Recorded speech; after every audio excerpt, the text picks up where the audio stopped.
अस्सलाम वालेकुम वीवर्स, शेख के किचन में वेलकम।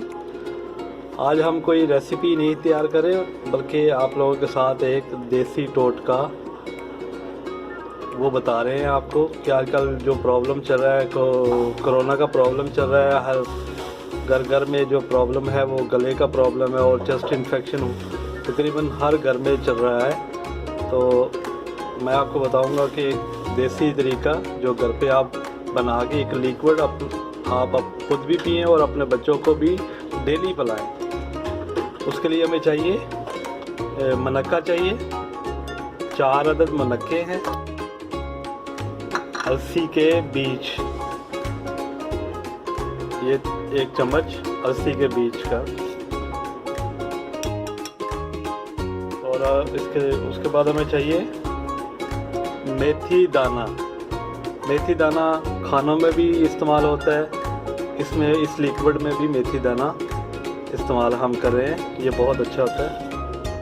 और पानी जो हमने लिया है वो 2 कप लिया है, नॉर्मल साइज़ के 2 अदद कप। फ्लेम करते हैं हम ज़्यादा, इसको हम तकरीबन 10-15 मिनट के लिए उबाल लेंगे अच्छी तरह। जब ये तैयार होता है तो फिर मैं आपको दिखाता हूँ। और ये बहुत ही मुफीद है चेस्ट इन्फेक्शन के लिए, गले का इन्फेक्शन के लिए, बुखार अगर हो रहा है तो उसमें भी ये बहुत अच्छी चीज़ है। तैयार होता है तो फिर मैं आपको दिखाता हूँ।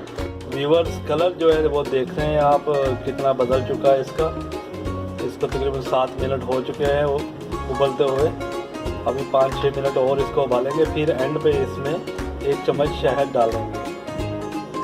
व्यूअर्स, कावा तैयार हो चुका है, मुनक्का, अलसी और मेथी दाने का कावा आपके सामने तैयार है। अब हम इसमें डालेंगे 1 चम्मच शहद खालिस होना चाहिए।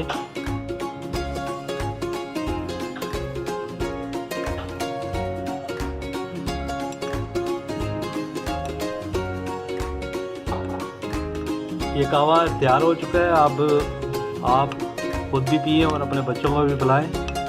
ये बहुत अच्छी चीज़ है क्योंकि आजकल आपको पहले बताया कि कोरोना का मसला चल रहा है, तो ये उसके लिए बहुत ही मुफीद चीज़ है। नए दोस्त जो चैनल पे आए हैं उनको मेरे चैनल को सब्सक्राइब करें, लाइक करें, साथ में बेल आइकन का बटन दबाएं और कमेंट्स में मुझे ज़रूर बताएं। थैंक यू, चलता हूँ, दुआओं में याद रखिएगा।